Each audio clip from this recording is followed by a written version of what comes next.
Hello and welcome back to coding nursery. मैं उजल के जरा बैक विद अनदर वीडियो। आज के इस वीडियो से हम शुरू करने जा रहे हैं माई एसक्यूएल। ठीक है, इस वीडियो में हम क्या सीखेंगे? तो सबसे पहले इस वीडियो में हम डेटाबेस क्रिएट करना सीखेंगे, टेबल क्रिएट करना सीखेंगे, इंसर्ट डेटा, ठीक है, डिस्प्ले डेटा, मतलब रीडिंग डेटा, ठीक है, update data and deleting data. ठीक है, तो चलिए शुरू।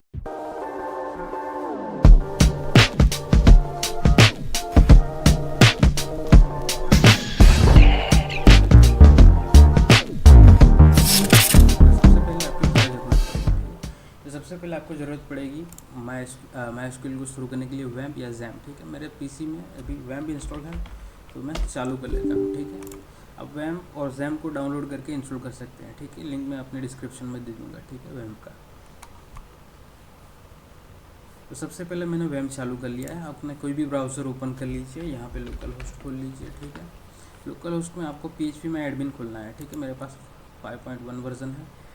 और यहाँ पे एक बात आपको नोट करना दिखाऊंगा। ठीक है, तो आपको इंस्टॉलेशन के टाइम पे जो बाय डिफ़ॉल्ट पासवर्ड और यूज़र नेम होता है, पासवर्ड होता है ब्लैंक और यूज़र नेम होता है रूट, वो आपको चेंज नहीं करना है। अगर किया है तो आपको नोट कर लेना है। ठीक है, आपको याद रहना चाहिए।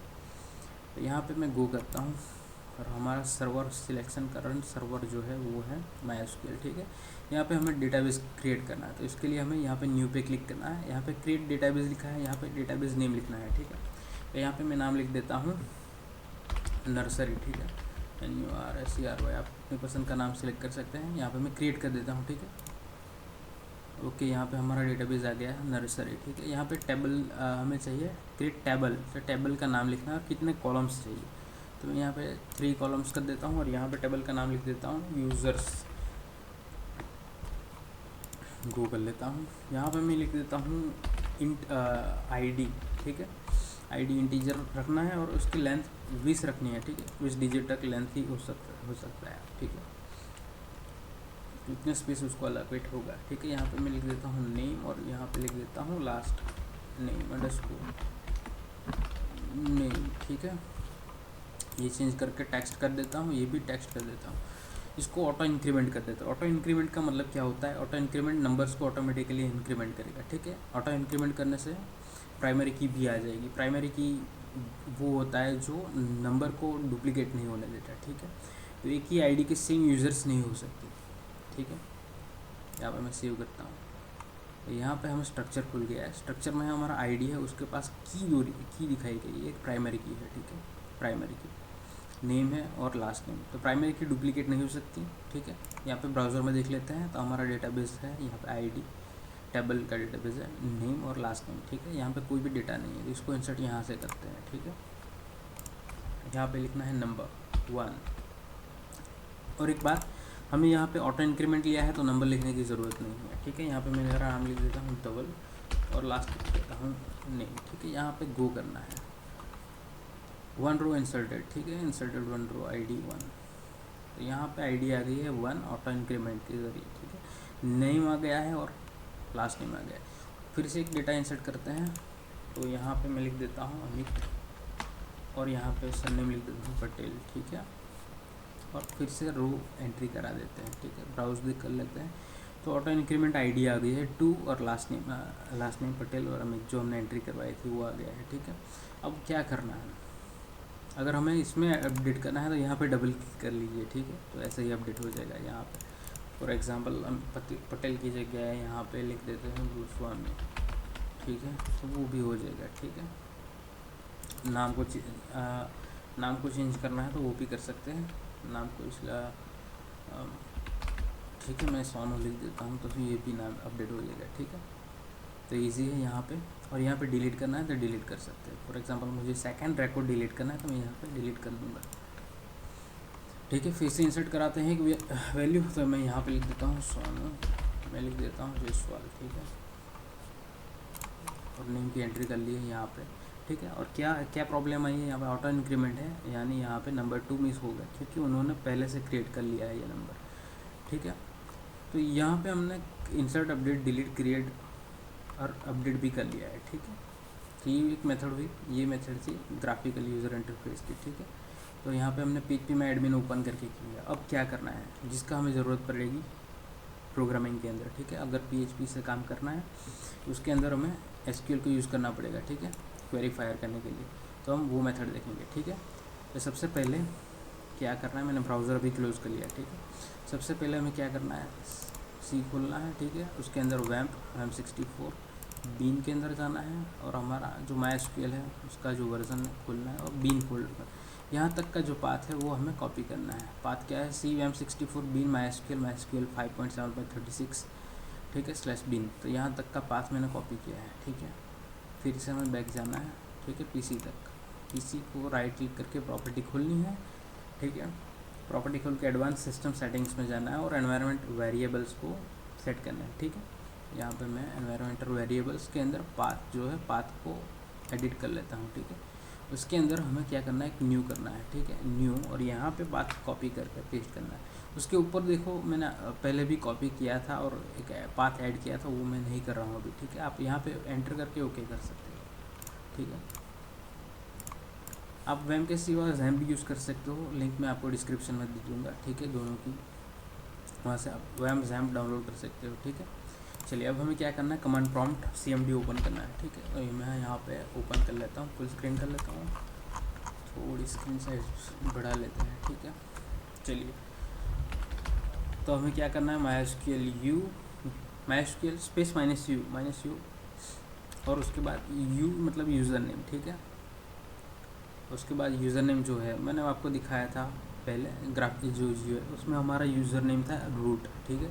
उसके बाद -p पासवर्ड है, पासवर्ड हमारा एम्प्टी है, ठीक है। एंटर करते हैं। MySQL is not recognize internal और एक्सटर्नल, तो my ओके, हमने स्पेलिंग मिस्टेक कर दी है, ठीक है। तो MySQL, ठीक है। अब पासवर्ड हमारा मांगा है तो हमने एंट्री करनी है ब्लैंक, ठीक है। तो हमारा MySQL सर्वर खुल गया है, यहाँ पे देखिए MySQL, ठीक है। पहले क्या था, C यूज़र लिखेगा, ठीक है। तो हमारा MySQL सर्वर ओपन हो गया है। हमें यहाँ पे क्या करना है, शो डेटाबेसेस, ठीक है, डेटाबेसेस। तो हमारा डेटाबेसेस यहाँ पे दिख रहा है, यहाँ पे है तवल, तो DK रहना, ठीक है। तो पहले हमने क्रिएट किया था वो डेटाबेस क्या है, ठीक है। तो वो यहाँ पे नहीं दिखाई दे रहा, तो हमें क्या करना है, अभी क्रिएट करना है, ठीक है, क्योंकि हमने ड्रॉप कर दिया था। क्रिएट डेटाबेस, ठीक है, और उसका नाम लिख देना। तो मैं लिख देता हूँ कोडिंग, ठीक है, सेमीकोलन लिखना ज़रूरी है। सो डेटाबेस कर लेते हैं, ठीक है। तो यहाँ पे हमारा जो डेटाबेस है वो आ गया है कोडिंग, ठीक है, ये। तो हमें उसको यूज़ करने के लिए क्या देखना पड़ेगा, यूज़, ठीक है, यूज़ कोडिंग, ठीक है। तो अभी डेटाबेस चेंज हो गया, तो अभी हमारा डेटाबेस कौन सा सिलेक्ट हुआ है, कोडिंग, जो हमने अभी क्रिएट किया है कमांड लाइन से, ठीक है। उसके लिए ये कमांड हमने लिखा, क्रिएट डेटाबेस कोडिंग, ठीक है। ये SQL का हम यूज़ करके हम हमारे जो PHP प्रोजेक्ट है उसमें क्या कर सकते हैं, अगर डेटाबेस नहीं है ऐसा लॉजिक बिल्ड कर सकते हैं, ठीक है। अगर डेटाबेस नहीं है तो हम ये क्वेरी से हमारा डेटाबेस बिल्ड कर सकते हैं, ठीक है। If database not exist then, ठीक है। लेकिन उससे पहले भी आपको लोकल सर्वर से तो कनेक्ट करना ही पड़ेगा, ठीक है। तो हमने यहाँ पे हमने क्या किया है, डेटाबेस सिलेक्ट कर लिया है, ठीक है, कोडिंग के अंदर। सो टेबल्स, TABLES, ठीक है। तो अभी टेबल नहीं है तो एम्प्टी सेट दिखा रहा है, तो हमें क्रिएट करना है, ठीक है। क्रिएट टेबल, ठीक है, टेबल का नाम लिखना है। तो यहाँ पे टेबल का नाम लिखना है, क्या लिखना है, यहाँ पे लिख देते हैं यूज़र्स, ठीक है, यूज़र्स, क्रिएट टेबल यूज़र्स, ठीक है। उसके अंदर हमें नाम लिखना है, तो मैं पहले ID लिख देता हूँ, ठीक है।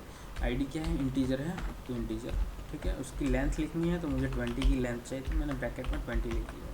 अब क्या चाहिए, नेम चाहिए। चलो नेम टेक्स्ट में ले लेते हैं, last name, last underscore name लिखना है, ठीक है, और वो भी हमें टेक्स्ट चाहिए। और एक चाहिए यूज़र डेट,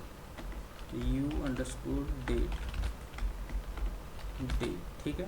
तो वो क्या चाहिए, डेट टाइम चाहिए, ठीक है। चलिए यहाँ तक हो गया, अब एंटर करना है, ठीक है। पहले देख लेते हैं, इंटीजर है, टेक्स्ट है और डेट है, ठीक है। एंट्री क्वेरी ओके, तो क्वेरी सही है, वहाँ यहाँ पे ये बता रहा है क्वेरी ओके, ठीक है। 0 रो अफेक्टेड, ओके। अभी सो टेबल्स, TABLES, ठीक है। अभी यूज़र्स दिखा रहा है। सो टेबल का कर लिया, सिलेक्ट स्टार फ्रॉम यूज़र्स, ठीक है। तो एम्प्टी बता रहा है, हमारा टेबल एम्प्टी है। तो पहले उसका स्ट्रक्चर देख लेते हैं। स्ट्रक्चर को देखने के लिए क्या करना पड़ेगा, डिस्क्राइब करना पड़ेगा, ठीक है। डिस्क्राइब टेबल्स, टेबल का नाम लिखना पड़ेगा, ठीक है। तो वो है यूज़र्स, ठीक है। तो हमारा टेबल पूरे का पूरा डिस्क्राइब हो गया है। यहाँ पे मैंने ऑटो इंक्रीमेंट नहीं लिया है, वो आपको बताऊँगा क्यों, ठीक है। चलो, तो हम एक डेटा इंसर्ट करा के देख लेते हैं, ठीक है। इंसर्ट कराने के दो मेथड है। तो पहले हम एक मेथड देख लेते हैं, ठीक है।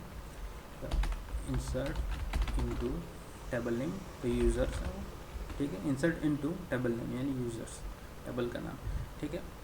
अब यहाँ पे हमें कॉलम का नाम डिस्क्राइब करना है, ठीक है। ID, name, last underscore name, ठीक है। यू अंडरस्कोर डेट, ठीक है। अब लिखना है वैल्यूज़ और उसकी वैल्यू डालनी है, ठीक है। तो पहली वैल्यू है 1, नेम लिखना है, मेरा नाम लिख देता हूँ, ठीक है, ठीक है। एंड डेट लिखनी है, ठीक है। डेट भी आपको इन्वर्टेड कॉमा में स्ट्रिंग की तरह ही लिखनी है, ठीक है। नंबर को आप इन्वर्टेड कॉमा में नहीं लिख सकते, बाकी सब टेक्स्ट वर्कर जो भी है उसको आप लिख सकते हैं इन्वर्टेड कॉमा के अंदर, डेट को भी, ठीक है। यहाँ पे मैं लिख देता हूँ 2022, मंथ लिख देता हूँ 12 और तारीख लिख देता हूँ 2, ठीक है। और सेमीकोलन, क्वेरी ओके, ठीक है। 1 रो अफेक्टेड क्यों, क्योंकि हमने डेटा इंसर्ट कराया है, ठीक है। अब हमें कराना है सेलेक्ट स्टार फ्रॉम कौन सा डेटाबेस, यूज़र्स, ठीक है। तो यहाँ पे आ गया आईडी डबल किधर एंड 2022, डेट जो है वो हमारी आ गई है, ठीक है। अब क्या करना है, फिर से डेटा इंसर्ट करा के देख लेते हैं। तो अब हम अलग मेथड यूज़ करेंगे, ठीक है। इंसर्ट इनटू यूज़र्स और डायरेक्ट वैल्यूज़ की एंट्री कराते हैं, ठीक है। तो ये मैं यहाँ पे 2 लिख देता हूँ, फिर 1 लिख देता हूँ फिर से, ठीक है। यहाँ पे अमित लिख देता हूँ, पटेल लिख देता हूँ और डेट लिख देता हूँ, ठीक है। डेट लिखता हूँ 2021 4 और डेट लिख देता हूँ 3, ठीक है, सेमीकोलन। तो यहाँ पे भी दिख रहा है क्वेरी ओके, 1 रो अफेक्टेड, ठीक है। तो क्या फ़र्क पड़ा दोनों में, सिलेक्ट स्टार फ्रॉम यूज़र कर लेते हैं। तो दोनों में एंट्री हुई है, क्या फ़र्क पड़ा, कॉलम का नाम लिखने से क्या फ़ायदा हुआ। तो यहाँ पे फ़ायदा क्या हुआ है वो दिखाता हूँ। इंसर्ट इनटू यूज़र्स, ठीक है। यहाँ पे मेरे को कॉलम जो भी एंटर करनी है वो लिख देता हूँ। तो मैं यहाँ पे यू डेट, ठीक है, और 2 ही लिखता हूँ। अब क्या करता हूँ, वैल्यूज़ लिखता हूँ। जब मेरे को किसी पर्टिकुलर फील्ड को एंट्री करानी है, ठीक है, किसी पर्टिकुलर कॉलम्स में ही, तभी हमें ये लिखना पड़ता है, कॉलम को डिस्क्राइब करना पड़ता है, ठीक है। तो यहाँ पे मैं आईडी लिख देता हूँ 2 और यहाँ पे डेट जो है वो डाल लेता हूँ 2020 4 और यहाँ पे तारीख लिख देता हूँ 4, ठीक है। अब अपडेट करता हूँ, ठीक है। क्वेरी ओके, 1 रो अफेक्टेड, फिर से हमारा सिलेक्ट स्टार फ्रॉम यूज़र्स वाला कमांड रन कराते हैं, ठीक है। तो ये भी एंट्री होगी, मतलब क्या हुआ, जिसमें भी कॉलम डिस्क्राइब किया है यहाँ पे हमने, वही फील्ड में एंट्री होगी, ठीक है। तो आप ये मेथड को भी यूज़ कर सकते हैं अगर आपको सभी में एंट्री करवानी है तो, ठीक है। और पर्टिकुलर फील्ड में करानी हो तो आपको कॉलम डिस्क्राइब करना पड़ेगी, ठीक है। तो पहले आपको क्रिएट दिखा दिया, ठीक है, एसक्यूएल से क्रिएट टेबल, क्रिएट डेटाबेस, ठीक है। इंसर्ट दिखा दिया आपको, दोनों मेथड इंसर्ट की, ठीक है।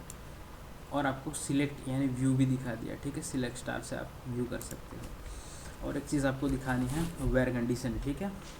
तो वेयर कंडीशन क्या होता है, तो select star from users where. अब वेयर का यूज़ क्यों होता है, वेयर एक कंडीशन है जहाँ पे आप कोई पर्टिकुलर डेटा को ढूंढ रहे हैं, ठीक है। तो वेयर नेम क्या है, कॉलम का नाम है, ठीक है। नेम इज़ नल, ठीक है, नल एन्यूरेबल, ठीक है। तो नेम नल है वो मुझे चाहिए, ठीक है। तो आ गया यहाँ पर, ठीक है।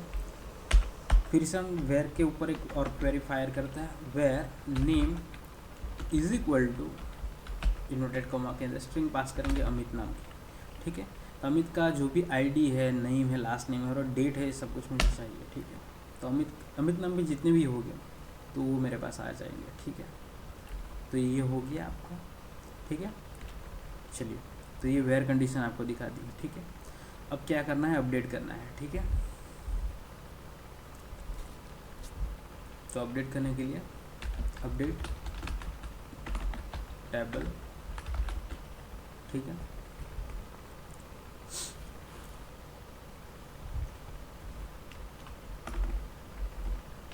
अपडेट टेबल नेम हमारा यूज़र है, ठीक है, यूज़र्स, ठीक है। सेट करना है, सेट क्या करना है हमें, तो हमारा यहाँ पे नल है, नल जो ये रहा ये, तो नल की जगह हमें क्या चाहिए, नल की जगह हमें चाहिए सुमित नाम चाहिए फॉर एग्जांपल। तो set name is equal to क्या चाहिए हमें, सुमित, ठीक है, सुमित, ठीक है। और कहाँ पे चाहिए, तो वेयर, ठीक है, वेयर नेम इज नल, ठीक है। One row affected query, okay, ठीक है। रो कितनी मैच हुई, एक मैच हुई, चेंज एक हुआ, ठीक है। फिर से हमारा सिलेक्ट स्टार कर लेते हैं, तो यहाँ पे आ गया हमारा जो अपडेटेड वर्जन है वो, ठीक है। ये अपडेट की क्वेरी थी, अपडेट के लिए अपडेट टेबल नेम, ठीक है। सेट करना है जो भी आपको चेंज करना है वो, for example set name is equal to Sumit किया हमने, ठीक है, सुमित, ठीक है। Where name is equal to null, ठीक है। अब डिलीट करना है, ठीक है। तो डिलीट फ्रॉम, ठीक है। टेबल नेम कौन सा है, यूजर्स, ठीक है, users, where last name underscore name is null, ठीक है। तो टेबल स्पेलिंग मैंने गलत लिख दी, ठीक है। तो कोडिंग जो डेटाबेस उसके अंदर यूजर्स नाम का जो टेबल है वो एग्जिस्ट नहीं करता, ठीक है, USERS, ठीक है। क्वेरी ओके थी, वन रो अफेक्टेड, ठीक है। अब देखते हैं सिलेक्ट स्टार करके। तो दोस्तों ये थी आज की इस वीडियो का इंसर्ट, अपडेट, डिलीट और क्रिएटिंग, ठीक है। और आपने वेयर कंडीशन भी सीखी, ठीक है। आज की इस वीडियो में इतना ही। अगले वीडियो में हम join, inner join, left join, right join, union, ये सब कुछ सीखेंगे, ठीक है। तो मिलते हैं अगले वीडियो में, तब तक के लिए टेक केयर।